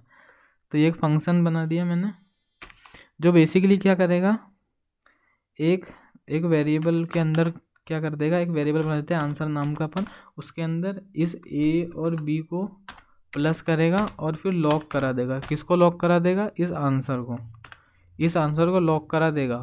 तो ये मैंने फंक्शन बना दिया। पर फंक्शन क्या ले रहा है? ये एक पैरामीटर ले रहा है, ये 2 पैरामीटर ले रहा है। तो इसको जब मैं कॉल करूँगा ना, तब मेरे को 2 पैरामीटर भी पास करना पड़ेगा। जैसे मैं इस सम नाम के फंक्शन को कॉल किया तो मैं दोनों चीज़ पास कर सकता हूँ। जैसे मैंने ए के अंदर 4 पास किया और बी के अंदर मैंने 6 पास किया, ठीक है। तो ये जो 4 है ना, ये इस ए के अंदर आ जाएगा, और ये जो 6 है वो इस बी के अंदर आ जाएगा। और ये जो वेयर के अंदर, आंसर के अंदर 4 + 6 10 हो जाएगा, और कंसोल में 10 आ जाना चाहिए, ठीक है। अरे यार फटता बहुत है मेरा कोड कभी कभी, ठीक है। हाँ, कंसोल में 10 आ गया, ठीक है। ये इसको बोलते हैं आर्गुमेंट। ये तुमने आर्गुमेंट पास किया फंक्शन कॉल करते समय, और ये पैरामीटर है। देखो पैरामीटर लिख के आ रहा है, ठीक है। इसमें कुछ लिख के क्यों नहीं आ रहा है? होल्ड कर रहा हूँ तो पता नहीं क्यों, ठीक है। इसको आर्गुमेंट बोलते हैं, इसको पैरामीटर बोलते हैं। तो फंक्शन कॉल कर समय दो आर्गुमेंट पास किए तुमने, 4 और 6, और जो 4 और 6 पैरामीटर पे ले रहा है और दोनों को प्लस करके कंसोल में करा दे रहा है, ठीक है। तुम ऐसा भी पास कर सकते थे, मान लो तुम ऐसा एक वेर बना लिए सी के अंदर तुमने दे दिए 2, एक वेर बना दिए तुमने डी के अंदर दे दिए 4, और यहाँ पास कर दिए तुमने सी, और यहाँ पास कर दिए तुमने डी। तो अब बेसिकली क्या होगा मालूम है, इस सी की जगह 2 आ गया और इस डी की जगह 4 आ गया। तो अब ये जो 2 है यानी सी है वो इस ए में आ जाएगा, और जो डी है मतलब जो 4 है वो इस बी में आ जाएगा। तो और ये ए और बी को प्लस करके कंसोल में प्रिंट करा देगा। क्या प्रिंट करा देगा? 4 और 2 6 प्रिंट करा देगा। 6 प्रिंट करा दिया। देखो ऐसा भी कर सकते हो। और एक चीज़ है, कई बार क्या रहता है ना, कुछ फंक्शन कुछ रिटर्न करते हैं। मतलब कि मान लो ये फंक्शन है, अभी जैसे मैं इसको कंसोल लॉग हटा दूँ तो मैं ऐसा भी करा सकता हूँ। मैं ये जो आंसर है, आंसर के अंदर क्या आ रहा है बेसिकली, पहले 2 आया 4 आया, दोनों को प्लस कर दिया तो आंसर के अंदर 6 है। तो मैं इस 6 को रिटर्न भी करा सकता हूँ फंक्शन से। जैसे मैंने करा दिया रिटर्न, क्या करा दिया? रिटर्न। किसको करा दिया? Return answer. मतलब अब जो रिटर्न है इस रिटर्न के अंदर क्या आ गया? आंसर मतलब 6 आ गया। तो अब ये जो फंक्शन जो मैंने कॉल किया इसके अंदर 6 आ गया, अब इसके अंदर 6 आ गया है। जैसे मैं अगर मान लो यहाँ एक वेरिएबल लेता, वेर ए लेता, मैं वेर ए तो है, जैसे मैं यहाँ एक वेर ई लेता, तो अब जो ई नाम का वेरिएबल है ना इसके अंदर 6 आ गया है, इसके अंदर 6 आ गया है। तो अगर मैं अगर लॉक करा दूँ ई को तो 6 प्रिंट हो जाना चाहिए कंसोल पे। देखो 6 प्रिंट हो गया, ठीक है। अगर मैं रिटर्न नहीं करता ना तो कुछ प्रिंट नहीं होता, क्योंकि फंक्शन ने कुछ रिटर्न ही नहीं किया है, तो अनडिफाइंड आ रहा है। क्योंकि फंक्शन ने कुछ रिटर्न ही नहीं किया इसलिए अनडिफाइंड आ रहा है। पर अभी ये फंक्शन कुछ रिटर्न कर रहा है, अभी कुछ फंक्शन रिटर्न कर रहा है। क्या रिटर्न कर रहा है? आंसर। तो अभी 6 दे देगा फिर से, ठीक है। ऐसा भी कर सकते हो, या मेरे ख्याल से तुम ऐसा भी कर सकते हो। कैसा? यहीं पे डायरेक्ट अगर मैं कर दूँ सम, जैसे इसमें डायरेक्ट मैंने पास कर दिया 4 और 6, 10 प्रिंट हो जाना चाहिए मेरे हिसाब से, ठीक है। 10 प्रिंट हो गया। ऐसा भी कर सकते हो। और कुछ नहीं था फंक्शन में इससे ज़्यादा भाई यही है फंक्शन में। बस फंक्शन का मेन मोटिव क्या है कि जब तुमको काम को बहुत कुछ कोड चलाना है, उसके बाद वही सेम कोड को तुम्हारा रीयूसिबिलिटी क्या इंक्रीज करता है? रीयूसिबिलिटी और रीडेबिलिटी भी इंक्रीज करता है फंक्शन एक प्रकार से। ऐसा है कि कोई मतलब 100 लाइन का कोड चलाना है, उसके बाद 10 लाइन का वही सेम कोड चलाना है, फिर 100 लाइन का कोड चलाना है, फिर 10 लाइन का वही सेम कोड चलाना है, तो तुम ऐसा फंक्शन कॉल करके समय ये सब काम कर सकते हो, ठीक है। यही फंक्शन था भाई, और कुछ नहीं था। रिटर्न कीवर्ड देख लिया तुमने, रिटर्न क्या करता है। और क्या देख लिया तुमने? रिटर्न कीवर्ड का भी यूज़ देख लिया है। ये तुमने इस बोल दिया, इसको पैरामीटर बोलते हैं। पैरामीटर जो ये पास करते हैं वहाँ से, ये कितने भी पास कर सकते हो, 10 15 1 2 तुम्हारी मर्जी में जितने पास करना है उतने कर सकते हो। यहाँ जितने पास करोगे यहाँ से भी उतने पास करोगे, ठीक है। बस ये ध्यान रखना। इसके बाद एक और फंक्शन होता है तुम्हारे में, एरो फंक्शन। ये एरो फंक्शन क्या है भाई? कुछ नहीं है, एक तरीके से समझ लो मॉडर्न तरीका है फंक्शन के लिखने का काम तो वो भी सेम करता है, ठीक है। काम तो वो भी सेम करता है, बस फंक्शन को लिखने का एक मॉडर्न तरीका समझ लो। तो कैसे बनाते हैं एरो फंक्शन? बहुत तरीके हैं एरो फंक्शन बनाने के। एक तरीका ये है, मैंने लिखा या मान लो const demo is equal to function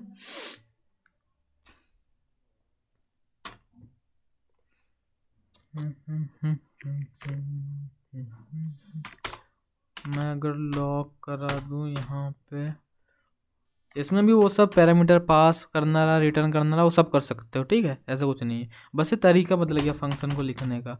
काम तो ये भी सेम करेगा भाई। कंसोल डॉट लॉग कॉल करना है फंक्शन को, हाँ बस। तो ये भी कंसोल में हेलो प्रिंट कर, हाई प्रिंट कर देगा, कुछ नहीं करेगा, बस तरीका फंक्शन लिखने का बदल गया बस। एक तरीका ये है फंक्शन लिखने का। एक और तरीका है जो मेरा फेवरेट तरीका बता रहा हूँ मैं, मुझे बहुत पसंद आता है। एक और फंक्शन बना दिया डेमो नाम से, यहाँ ऐसा लिख दिया। ये एक मिनट में तुमको बताना ही भूल गया एक चीज़, ये फंक्शन का नाम ये है, ठीक है। डेमो है फंक्शन का नाम, ठीक है। ये तो कॉल करते समय समझ आ गया होगा, वैसे नाम डेमो है, ठीक है। एक और तरीका है फंक्शन बनाने का, कॉन्स्ट। एक और डेमो नाम से फंक्शन बना दिया। इसके बाद यहाँ सॉरी ये एक और तरीका है, ये एक और तरीका है फंक्शन बनाने का। इधर भी तुम हाई लिख सकते हो, ये मेरा फेवरेट है, अपन इसी का यूज़ ज़्यादा करेंगे, अपन इसी का यूज़ ज़्यादा करेंगे। तो ये भी सेम काम करेगा, लॉक करा देगा हाई, उससे ज़्यादा कुछ ही नहीं करेगा ये, ठीक है, लॉक करा दिया है। ये एक और तरीका है। और एक तरीका है, एक बहुत शानदार तरीका है, ठीक है, एक बहुत शानदार तरीका है इसको हटा दो, इसको हटा दो, तब भी तुम्हारा कोड चलेगा, ठीक है। पर अगर इसमें ये कोड कब चलता है मालूम है, ये कोड कब चलता है, जैसे अभी चले गया, अभी मान लो मैं और एक कंसोल डॉट लॉग कर दूँ,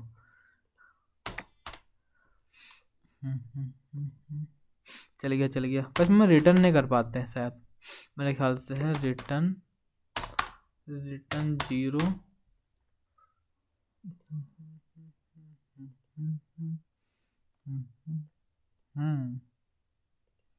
lock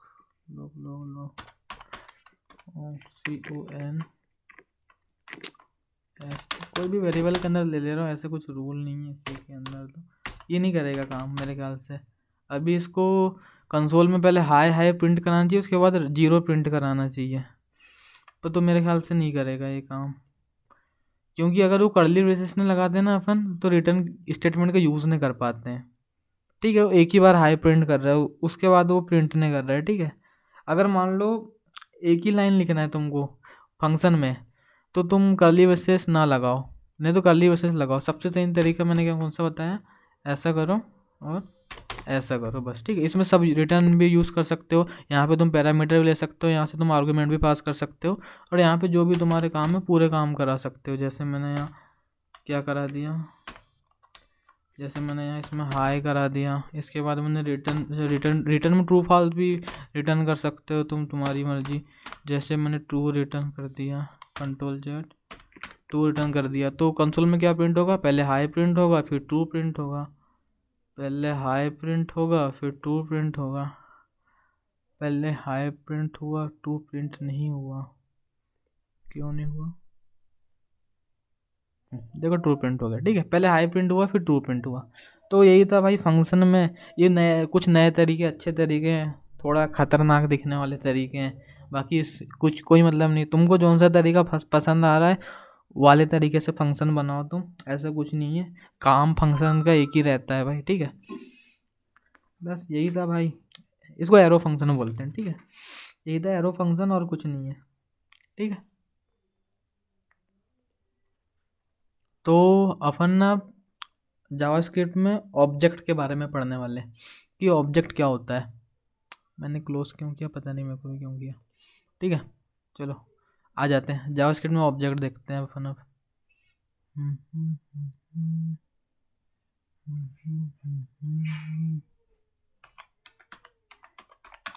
object in JavaScript W3 school से ही देखेंगे हम। अरे डेफिनेशन दिखा रहा हूँ तुमको बस, ठीक है। In real life, objects are things like house, car, pupils, animals or any other subjects. Here's a car is an object. यही है डेफिनेशन। कार ऑब्जेक्ट, जैसे कार एक ऑब्जेक्ट है, उसकी प्रॉपर्टीज हो गई, मेथड हो गई कुछ, उसकी वैल्यू हो गई कुछ, object properties object methods, let इतना खतरनाक मत समझो, मैं समझाता हूँ अच्छे से भाई, खतरनाक ही बताता है वो तो।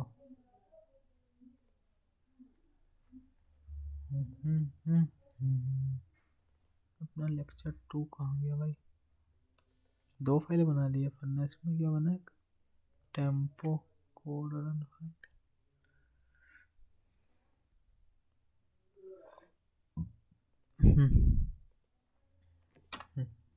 तो ऑब्जेक्ट है क्या बेसिकली, अपने सिंपल डेफिनेशन में देखे तो ऑब्जेक्ट होता क्या है, तो कुछ नहीं है, object is a collection of की वैल्यू पेयर, ठीक है। ऑब्जेक्ट क्या है, कलेक्शन है किसका, की वैल्यू पेयर का। तो ऑब्जेक्ट बनाने का सिंटेक्स क्या है, उससे पहले एक बात सुन लो, पहले सिंटेक्स देख लो, क्या ऑब्जेक्ट बनाने का सिंटेक्स क्या है। एक मिनट, तो ऑब्जेक्ट अपन कुछ ऐसा बनाते हैं, पहले अपन ने एक कीवर्ड लिखे, वेरिएबल का नेम लिखे कुछ भी अपन ने, उसके बाद आता है ऑब्जेक्ट का नाम। जैसे मैंने एक स्टूडेंट नाम का एक ऑब्जेक्ट बना दिया, STUDENT, एक स्टूडेंट नाम का मैंने क्या बना दिया, एक ऑब्जेक्ट बना दिया, ठीक है। ये है ऑब्जेक्ट क्रिएट करने का सिंटेक्स, ये है, ठीक है। पर अगर एक बेस्ट प्रैक्टिस है, कभी भी ऑब्जेक्ट बनाओ तो उसे कॉन्स्ट कीवर्ड के साथ डिक्लेयर करो। किसके साथ? कॉन्स्ट कीवर्ड के साथ, ठीक है। एक बेस्ट प्रैक्टिस, यहाँ वेर लेट का भी यूज़ कर सकते हो, पर बेस्ट प्रैक्टिस ये है, कभी भी ऑब्जेक्ट बनाओ तो उसे कॉन्स्ट कीवर्ड के साथ डिक्लेयर करो। ये सिंटेक्स है ऑब्जेक्ट बनाने का। क्या सिंटेक्स है? ये const student is equal to ये। तो बेसिकली है क्या ऑब्जेक्ट? ऑब्जेक्ट क्या है? की और वैल्यू का कलेक्शन है, समझो। इसके अंदर बहुत सारी की रहती हैं और उसकी फिर वैल्यू रहती है, या प्रॉपर्टी रहती हैं और प्रॉपर्टी की वैल्यू रहती है, ठीक है। तो जैसे मैंने स्टूडेंट में जैसे मैं कुछ भी प्रॉपर्टी दे सकता हूँ। जैसे मैंने क्या एक प्रॉपर्टी क्या दी, first name, FIRST first name. उसके बाद मैं क्या लगाऊंगा, ये लगा दूंगा कॉलन, ठीक है। इसके बाद मैं कॉलन लगा दिया। इसके बाद फर्स्ट नेम स्ट्रिंग रहेगी, तो मैं सीधे ऐसे स्ट्रिंग लिख सकता हूँ, SOURABH सौरभ। फर्स्ट नेम ये रहा मेरा। ऐसे बहुत सारे तुम इसमें प्रॉपर्टी वैल्यू या की वैल्यू, इसको बोलते हैं प्रॉपर्टी या की, और इसको बोलते हैं वैल्यू, इसके बाद जैसे मैं डाल दूँ अपना last name Temre, TEMBHARE Saurabh Temre, ठीक है। ऐसा कर दिया मैंने। ऐसा कुछ भी डाल सकते हो। जैसे मैंने इसके अंदर मैंने कहा भाई मेरा पिन कोड डाल दे, तो पिन कोड क्या है? नंबर है, तो मैं नंबर को स्ट्रिंग के अंदर थोड़ी डालूंगा, मैं ऐसा लिखूंगा नंबर को, ठीक है। ऐसा कर सकते हैं। ये तुम्हारा एक ऑब्जेक्ट बन गया। बेस्ट प्रैक्टिस ये है, कॉन्स्ट के साथ डिक्लेयर करो। ये हो गया तुम्हारे ऑब्जेक्ट का नाम। क्या है ऑब्जेक्ट का नाम? स्टूडेंट है। उसके अंदर पहली प्रॉपर्टी क्या है? फर्स्ट नेम, उसकी वैल्यू क्या है? सौरभ। सेकंड प्रॉपर्टी क्या है? लास्ट नेम, उसकी वैल्यू क्या है? टेमरे। और फिर क्या है थर्ड प्रॉपर्टी? पिन कोड, और उसकी वैल्यू क्या है? ये कुछ भी दे दिया मैंने, पिन कोड, ठीक है। तो स्ट्रिंग को अपन ऐसा लिखते हैं कॉर्ड्स के अंदर, तुमको पता है। ये नंबर को ऐसा लिखते हैं। ये ऑब्जेक्ट बन गया। कितनी भी की वैल्यू पेयर तुम्हारे मन से बना सकते हो, ऐसी कोई इसमें प्रॉब्लम नहीं है। इसके बाद जैसे मैं अब लॉक भी कर सकता हूँ इस ऑब्जेक्ट को। अगर मैं लॉक कर दूँ स्टूडेंट को, ज़्यादा जूम हो गया थोड़ा, ठीक है। अगर मैं लॉक कर दूँ स्टूडेंट को, तो जो मेरा टर्मिनल है उसमें पूरा ये ऑब्जेक्ट प्रिंट हो जाएगा, ठीक है। हाँ, तो देखो ये पूरा ऑब्जेक्ट प्रिंट हो गया मेरे टर्मिनल में। First name Saurabh, last name Temre, और पिन कोड ये, ठीक है। पर अगर मान लो मेरे को मात्र फर्स्ट नेम प्रिंट कराना है इस ऑब्जेक्ट का, बस ये फर्स्ट नेम प्रिंट करना है, तो कुछ नहीं करना है। पहले ऑब्जेक्ट का नाम लिखे यहाँ पे, और इसके बाद लिख दिए फर्स्ट नेम। तो इससे मेरा बस फर्स्ट नेम प्रिंट हो जाएगा। ठीक है। इससे बाद फर्स्ट नेम प्रिंट हो जाएगा, देखो। तो सौरभ प्रिंट हो गया। क्या प्रिंट हो गया? सौरभ प्रिंट हो गया। और लास्ट नेम प्रिंट कराना है, तो फर्स्ट नेम को हटा दो, यहाँ लिख दो लास्ट नेम। तो अब मेरा लास्ट नेम प्रिंट हो जाएगा। ऐसा टेमरे प्रिंट हो गया। और पिन कोड प्रिंट कराना है, तो यहाँ पिन कोड को कर दो, पिन कोड प्रिंट हो जाएगा। यानी कोई भी अगर प्रॉपर्टी एक्सेस करनी है ऑब्जेक्ट की, तो डॉट लगा के तुम कर सकते हो। जैसे अभी ये पिन कोड प्रिंट हो गया। ये एक तरीका है वैल्यू एक्सेस या प्रॉपर्टी एक्सेस करने का। दूसरा तरीका क्या है? यहाँ पे तुम याले ब्रेसेस लगाओगे और इसके अंदर लिख दोगे तुम्हारी प्रॉपर्टी का नाम। जैसे मेरी प्रॉपर्टी फर्स्ट नेम, तो इससे मेरा फर्स्ट नेम प्रिंट हो जाएगा। बार किल हो ना, ठीक है। सौरभ प्रिंट हो गया। ऐसा भी कर सकते हो प्रिंट, ठीक है। यही ऑब्जेक्ट है और कुछ नहीं है ऑब्जेक्ट, इससे ज़्यादा कुछ नहीं है ऑब्जेक्ट। बेस्ट प्रैक्टिस ये है, कॉन्स्ट का यूज़ करें। क्या है? कलेक्शन ऑफ की वैल्यू पेयर्स। ये तुम्हारा ऑब्जेक्ट का नाम, ये तुम्हारी प्रॉपर्टी या की बोल दो, और ये होगा इसकी वैल्यू। प्रॉपर्टी वैल्यू तुमको मैंने एक्सेस करने के दो तरीके बता दिए। ऐसे एक्सेस कर सकते हो, या पूरा ऑब्जेक्ट भी प्रिंट करा सकते हो, या उसकी एक एक वैल्यू भी प्रिंट करा सकते हो, ठीक है। इसके बाद क्या है ना, ऑब्जेक्ट के अंदर तुम फंक्शन भी बना सकते हो, ठीक है। ऑब्जेक्ट के अंदर तुम फंक्शन भी बना सकते हो। ऑब्जेक्ट के अंदर एक फंक्शन बना सकते हो, ठीक है। क्या बना सकते हो? ऑब्जेक्ट के अंदर एक फंक्शन बना सकते हो। तो जैसे मैंने एक फंक्शन बनाया, यहाँ फंक्शन का नाम आ जाएगा। जैसे मैंने यहाँ फंक्शन का नाम रख दिया display display first name, display first name, ठीक है। डिस्प्ले फर्स्ट नेम मैंने क्या रख दिया, ये फंक्शन का नाम रख दिया मैंने, क्या रख दिया, डिस्प्ले फर्स्ट नेम। इसके बाद मैं फंक्शन लिख दूंगा, इसके बाद मैं यहाँ इसके बाद मैं यहाँ फंक्शन लिख दूंगा ऐसे कुछ, ये फंक्शन का नाम, ये मैंने कुछ ऐसा फंक्शन लिख दिया, ठीक है। अब फंक्शन से यहाँ पे तुम लॉग भी करा सकते हो, रिटर्न भी करा सकते हो। मैं पहले लॉग करा देता हूँ। क्या लॉग कराऊंगा मैं, क्या लॉग कराऊंगा मैं कराऊंगा this dot first name. This क्या है भाई, जो दिस कीवर्ड है ना, ये जो दिस कीवर्ड है ये क्या है, जो अपना जो करंट ऑब्जेक्ट, मतलब करंट ऑब्जेक्ट क्या है, अपना स्टूडेंट, उसका फर्स्ट नेम को रेफर करता है। क्या करता है, उसके फर्स्ट नेम को रेफर करता है। तो अभी अपना जो करंट ऑब्जेक्ट क्या है, स्टूडेंट, उसका फर्स्ट नेम क्या है, सौरभ। तो अभी कंसोल में जब मैं इस फंक्शन को कॉल करूंगा तब क्या प्रिंट होना चाहिए, सौरभ प्रिंट होना चाहिए। कर तो दोस्त भैया, उसके बाद ही तो प्रिंट होगा, तुम तो अभी कुछ किए ही नहीं।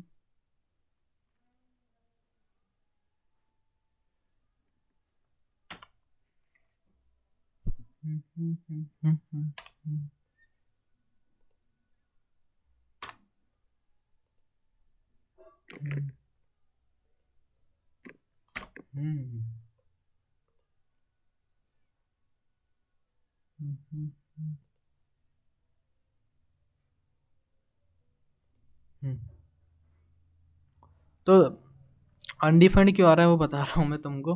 वो अनडिफाइंड इसलिए आ रहा है, देखो सबसे पहले देखो, पहले क्या हो रहा है, स्टूडेंट नाम के ऑब्जेक्ट में आया, उसके अंदर का जो डिस्प्ले फर्स्ट नेम, इस फंक्शन को कॉल कर दिया।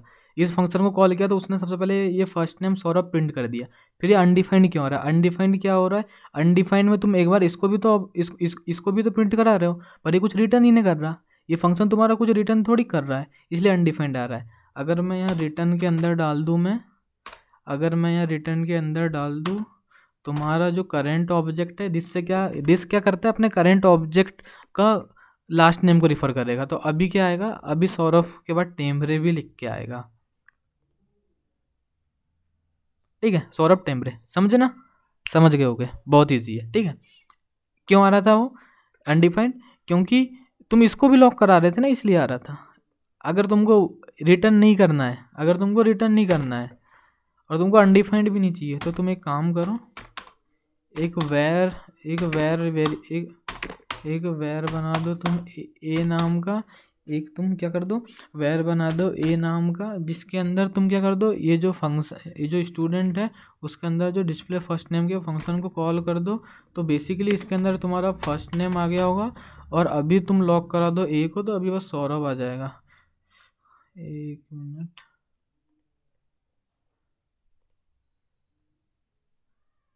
अनडिफाइंड क्यों, अनडिफाइंड, हाँ भाई अनडिफाइंड ही तो आएगा, सॉरी, अरे अनडिफाइंड ही आएगा ना, क्योंकि इसके अंदर भी तो तुम वो सेम ही काम कर रहे हो भाई। भाई मैं भी क्या समझा रहा हूँ तुमको, कितना गंदा लॉजिक बताया, ठीक है। अनडिफाइंड ही आएगा ना, क्योंकि देखो इस वेर ए के अंदर क्या डाल रहे हो तुम, स्टूडेंट के अंदर का डिस्प्ले फर्स्ट नेम फंक्शन को डाल रहे हो, तो वो क्या कर रहा है, तो बेसिकली ए भी तो उसी फंक्शन को प्रिंट कर रहा है। तो वो फंक्शन क्या कर रहा है, पहले कंसोल में फर्स्ट नेम प्रिंट कर रहा है, उसके बाद वो फंक्शन कुछ रिटर्न ही नहीं कर रहा है, इसलिए वो अनडिफाइंड आ जा रहा है, ठीक है। इस रिटर्न कर सकते हो तुम, तो अनडिफाइंड नहीं आएगा। तुम यहाँ पर रिटर्न कर दो, डिफाइन कर दो, इसे pin code last name return कर देता हूँ, रिटर्न कर दो दिस डॉट लास्ट नेम।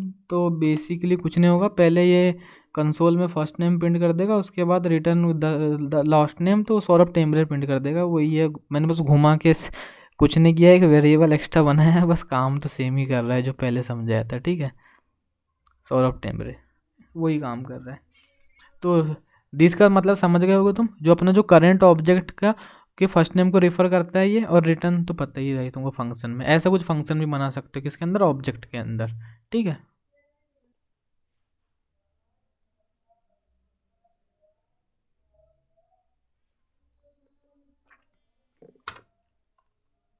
अपन क्या देख रहे थे, ठीक है। अब अपन क्या देखते हैं, और एक बात ये है, ये जो अपना ये रहता है ना, इनको क्या बोलते हैं, ऑब्जेक्ट लिटरल, क्या बोलते हैं इसको, ऑब्जेक्ट लिटरल। और जैसे मैंने अगर ऐसा कर दिया, किधर गया, कैसा कर दिया मैंने, const a is equal to ये, इसको बोलेंगे अपन एम्प्टी ऑब्जेक्ट। क्या बोलेंगे अपन? Empty object.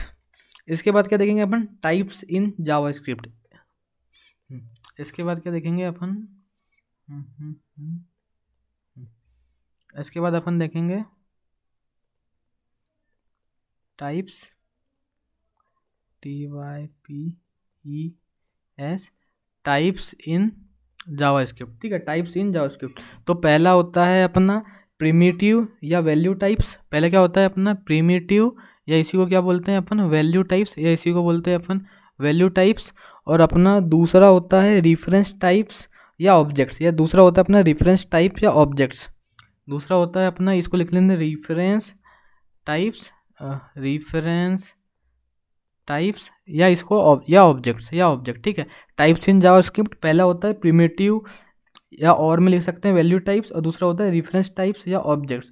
दो अपना जो प्रिमिटिव रहता है, अपना जो क्या रहता है? प्रिमिटिव, PRIMITIVE,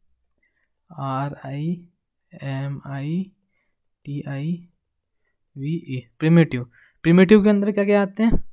पहला क्या आता है अपना? नंबर। पहला क्या आता है अपना? नंबर। दूसरा आता है अपना स्ट्रिंग। दूसरा क्या आता है अपना? स्ट्रिंग, लिख लेना दो। और तीसरा आता है अपना बूलियन। तीसरा आता है बूलियन। चौथा आता है अपना अनडिफाइंड। चौथा आता है अपना अनडिफाइंड। और पांचवा आता है अपना नल। और पांचवा क्या आता है अपना? नल। पहला नंबर, दूसरा स्ट्रिंग, तीसरा बूलियन, चौथा अनडिफाइंड और पांचवा नल। ये प्रिमिटिव्स में आते हैं। फिर रेफरेंस, रेफरेंस में क्या आते हैं? REFERENS, ये लिख लेना रेफरेंस। तो रेफरेंस में आते हैं अपने फंक्शंस, ऑब्जेक्ट और एरेस। रेफरेंस में क्या आते हैं? फंक्शन, ऑब्जेक्ट्स और एरेस।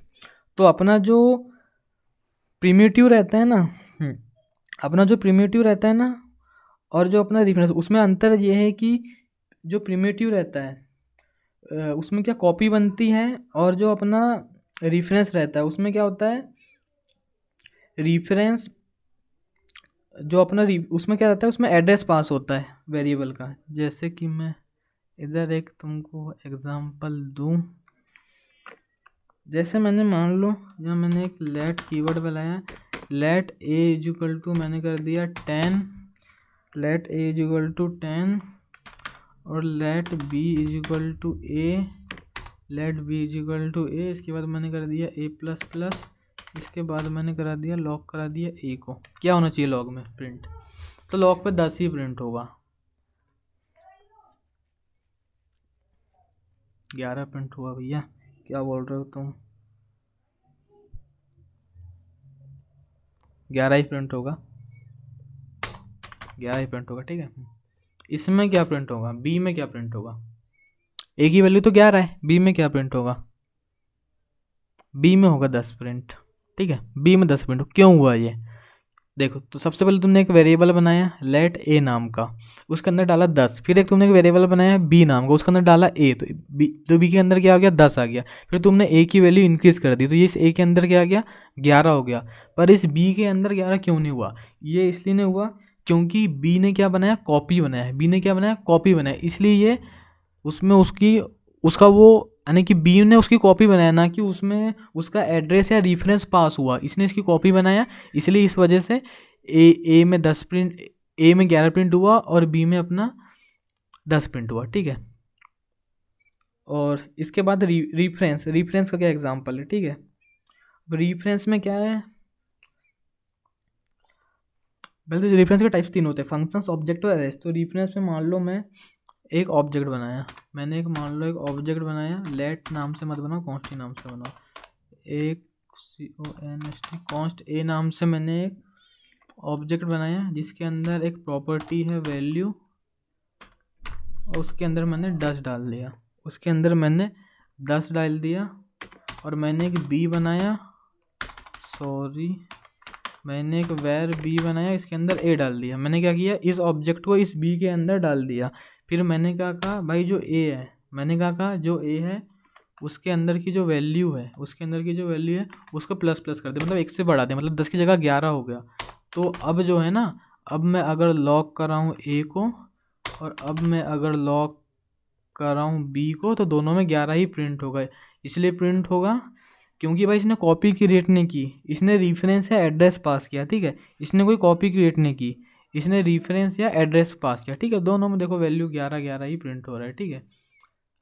पूरा ऑब्जेक्टिव प्रिंट कर दे रहा हूँ मैं, इसके अंदर की वैल्यू प्रिंट करके दिखा देता हूँ। ये के अंदर की वैल्यू, ठीक है, 11 प्रिंट होगा, ठीक है। तो यही डिफरेंस था किसमें, प्रिमिटिव और रेफरेंस में। प्रिमिटिव में कॉपी बनती है, रेफरेंस में कॉपी नहीं बनती, उसमें एड्रेस और रेफरेंस पास होता है, ठीक है। अब ना अपन कुछ जावास्क्रिप्ट के इनबिल्ड ऑब्जेक्ट देखते हैं मैथ के बारे में, ठीक है। Math JS W Jerry school. Net क्यों स्लो चल रहा है भाई, डेटा ख़त्म हो गया मेरा लगता है, एक मिनट। तो अपन आते हैं इसमें जावास्क्रिप्ट मैथ ऑब्जेक्ट क्या है। The JavaScript math object allows you to perform mathematical task. Mathematical task. The math object is static, all methods are properties can be used for creating a math object. Math, ये math की कुछ properties है। The syntax for math properties, math dot property. JavaScript provides 8 mathematical constants. अपन important वाले देखते हैं, ठीक है। मैथ ऑब्जेक्ट के अंदर की कुछ इंपॉर्टेंट प्रॉपर्टीज देखते हैं। जैसे मैं लिख दूं एम में, एक मैंने एक वेरिएबल बना लिया, मान लो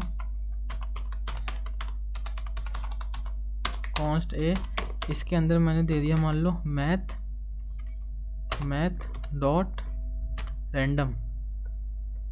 तो बेसिकली क्या करेगा ना, 0 और 1 के बीच में कोई भी रैंडम वैल्यू जनरेट करके देगा, ठीक है। 0 और 1 के बीच कुछ रैंडम वैल्यू जनरेट करके देगा। मैं अगर लॉक करा दूं, इस ए को, तो देखो हर बार अलग देगा ये जगह। इस बार ऐसी कुछ दिया, 0 और 1 के बीच ही देगा, ठीक है। इस बार ये दिया है, और एक बार चला इस बार कुछ दिया, ऐसी रैंडम वैल्यू जनरेट करके देगा 0 और 1 के बीच में। एक होता है मैथ डॉट पाई, एक क्या होता है मैथ डॉट पाई, उससे क्या पाई की वैल्यू मिलती है, उससे क्या होती है पाई की वैल्यू मिलती है। ऐसे बहुत सारे यहाँ देख सकते हो तुम। मैथ इम्पोर्टेंट वाले कुछ बता दे रहा हूँ मैं, ठीक है। मैथ डॉट रैंडम एक हो गया, एक मैथ डॉट पाई भी है, एक होता है मैथ डॉट राउंड, एक होता है मैथ डॉट राउंड।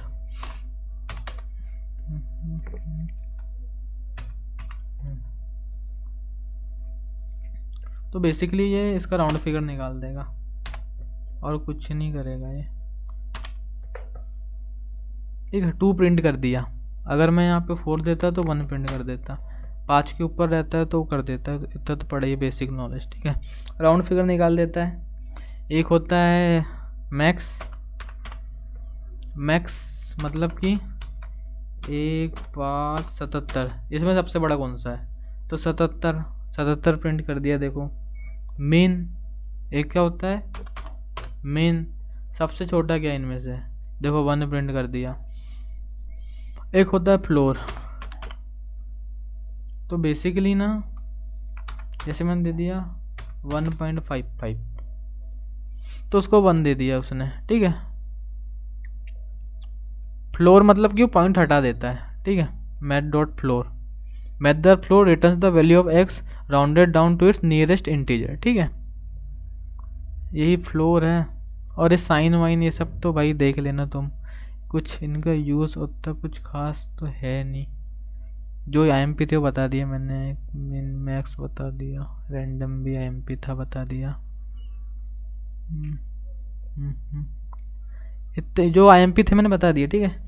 इतने ही IMP थे जो मैंने आपको बता दिए बस। तो भाई आज के लिए इतना ही। आज का जो मेन कॉन्सेप्ट था अपना वो था इफ एल्स कंडीशन, लूप्स और फंक्शंस और ऑब्जेक्ट्स। अगर ये समझ आ गए हैं तो अच्छी बात है। ये जो भी मैंने लास्ट में बताया मैथ वैथ ये सब मैथ ऑब्जेक्ट, कुछ ये ना भी आए हैं तो इग्नोर मारना, ऐसा कुछ ज़रूरी नहीं है अभी के लिए। बाकी जो मेन कॉन्सेप्ट है अपने if else condition, loops, objects और फंक्शंस, अगर ये समझ आ गए हैं तो बहुत अच्छी बात है, ठीक है। तो आज के लिए इतना ही। वीडियो पसंद आया होगा तो लाइक कर देना, चैनल को सब्सक्राइब कर देना। Thank you.